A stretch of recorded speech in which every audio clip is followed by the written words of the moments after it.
Bonjour, à la une des quotidiens, paru ce mardi 14 novembre 2017, le journal L'Enquête titre à sa une Lutte contre le terrorisme.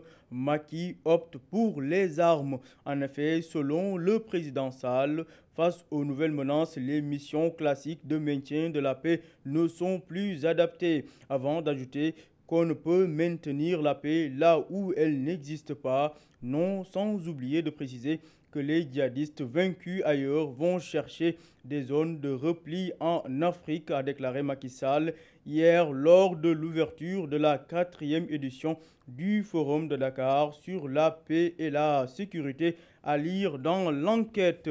Restons à la une de l'enquête pour évoquer l'importante saisie de médicaments d'une valeur de 1,5 milliard de francs CFA vers Touba. Le propriétaire se serait réfugié chez son marabout à Touba.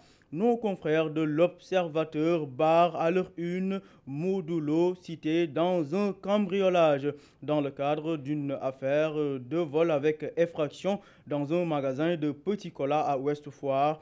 Haragno a été auditionné par la brigade de la foire pour cause. 4 individus de l'écurie Rock Énergie sont impliqués dans le cambriolage, raison pour laquelle Modulo a été entendu pour aider à identifier, renseigne l'Obs.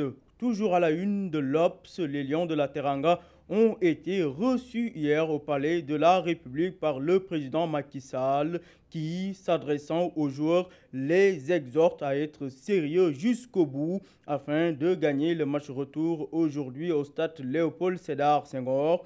À l'occasion, le président offre 20 millions à chaque joueur et membre du staff technique.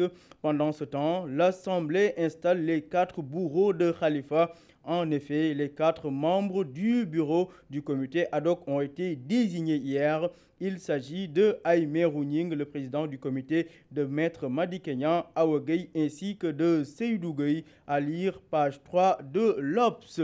Vox Populi revient à sa une sur la visite des Lions au palais et titre « On ne veut plus revoir ce qui se passait en équipe nationale », a déclaré le président Sall avant d'ajouter ironiquement « Manam, après le match, qui jarfi, qui jarfelé, Khalei Digeni, Filaoui », déclare le président Sall dans Vox Pop. Toujours dans les colonnes de Vox Populi, cette fois-ci, le président Sall, dans un cadre beaucoup plus sérieux, opte pour la riposte militaire dans le cadre de la lutte contre le terrorisme. Le quotidien se penche également sur le mondial 2018 et la prime spéciale au Lion, d'où son titre « Macky tire le vin ».